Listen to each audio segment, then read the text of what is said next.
वंशराज गोंड ठाकुरों की विरासत और उनके बनाए मंदिर और महल में घोंडवाना चिन्ह है और आईएएस एग्जाम एमपीपीएससी एग्जाम में इनका रिवीजन कराया जाता है। मगर आजकल व्हाट्सएप यूनिवर्सिटी इनको गडरिया चंदेल गुर्जर चंदेल लोधी चंदेल बता रही है, जबकि यह चंदेल राजपूत वंश राजगोंड ठाकुर जाति का वंश है और इनकी शादियां भी राजगोंड राजाओं में हुई। रानी दुर्गावती चंदेल का विवाह राजगोंड राजा दलपत शाह से हुआ, जो कि राजगोंड राजा संग्राम शाह के बड़े पुत्र थे। संग्राम शाह के छोटे पुत्र चंद्र शाह महाराष्ट्र चले गए। महाराष्ट्र में हिंदी पहली बार ले जाने का श्रेय चंद्र शाह को है। इनके परपुत्र आगे चलकर हृदय शाह का विवाह सुंदरी देवी बघेल से हुआ। रामनगर महल में एक महल सुंदरी देवी महल भी है। महाराजा हृदय शाह ने अपनी परमार बीबी की याद में बनवाया। महोबा राज्य कब कब राजगोंड गोंड ठाकुर के अधीन रहा। जाने इस संबंध में प्रमाणिक तथ्य यह है कि चंदेलों के 4 सत्ता केंद्र महोबा, कलिंजर, खजुराहो और अजयगढ़ थे।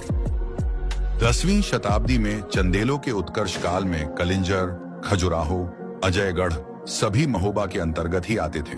चंदेल साम्राज्य का अंतिम शासक परमार्दिदेव के पतन के बाद 16वीं शताब्दी में चंदेल महोबा और कलिंजर तक सीमित रह गए थे। सन 1202 ईस्वी के बाद 400 वर्षों में महोबा, कलिंजर चाहमान वंश के पृथ्वीराज कुतुबुद्दीन ऐबक तथा कलचुरियों के अधीन रहा, जिसमें 1253 ईस्वी से 1267 ईस्वी तक गढ़ा के गोंड वंश के कब्जे में भी रहा।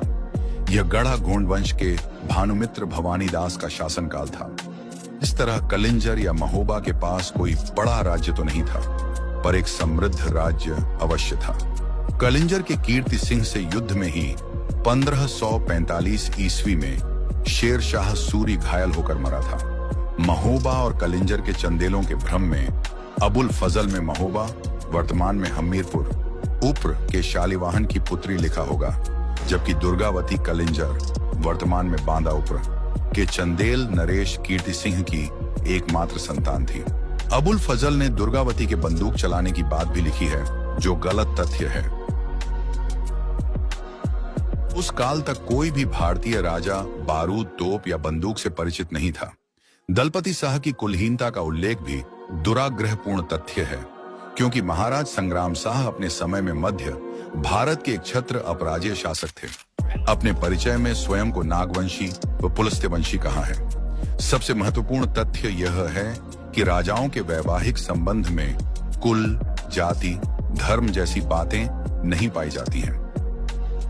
राजाओं के वैवाहिक संबंध भी राजनैतिक और कूटनीतिक होते हैं। इस संदर्भ में सम्राट चंद्रगुप्त, बिंदुसार, अशोक, अकबर जोधा और अकबर के अन्य विवाह, वर्तमान में भोपाल के नवाब फारूक अब्दुल्ला और जैसलमेर की राजकुमारी योगेश्वरी की शादी, कवर्धा रियासत की गोंड राजकुमारी वसुंधरा देवी की शादी, साउ के रावल परिवार में होने के संबंध आदि अनेक राजाओं के वैवाहिक संबंधों को देखा जा सकता है।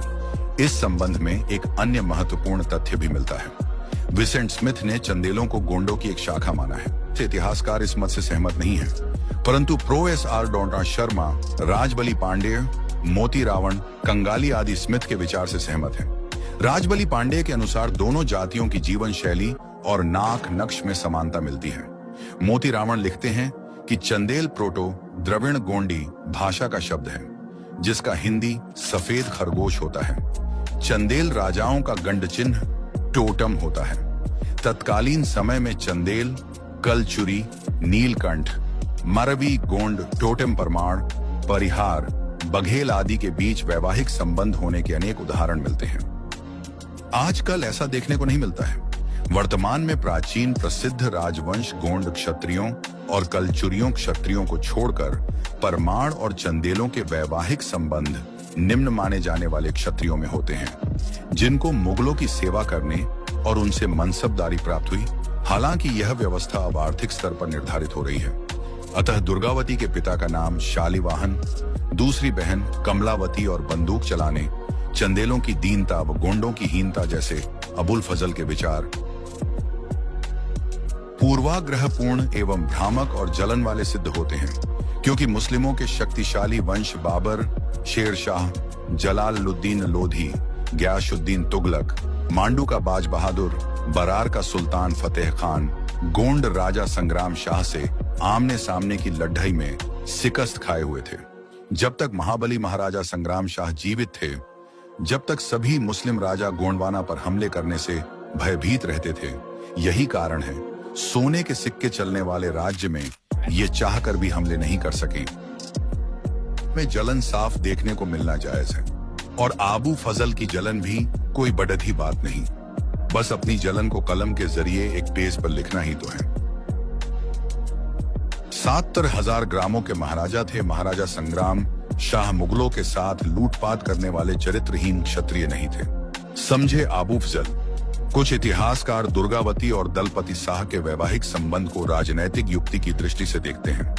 जिस समय यह वैवाहिक संबंध स्थापित हुआ, उस समय उत्तर भारत राजनीतिक संक्रमण काल से गुजर रहा था। यदि विवाह का समय 1542 ईस्वी मानते हैं, तो शेर शाह तमाम राज्यों को ध्वस्त कर अपने अधीन कर चुका था। यदि गढ़नृपेश वर्णनम के अनुसार 1521 ईस्वी माना जाए, तो लोदी, बाबर और राजपूताने में टकराव व राज्य विस्तार के अभियान चल रहे थे। ऐसे समय में छोटी रियासतें अपनी सुरक्षा के लिए चिंतित थीं। उधर मध्य भारत की रियासतें और ओडिशा, विदर्भ, मध्य प्रदेश, छत्तीसगढ़, उत्तर प्रदेश के सीमांत राज्य, बिहार के सीमांत राज्य, तेलंगाना गढ़ महाराज संग्राम शाह के प्रताप से सुरक्षित थे।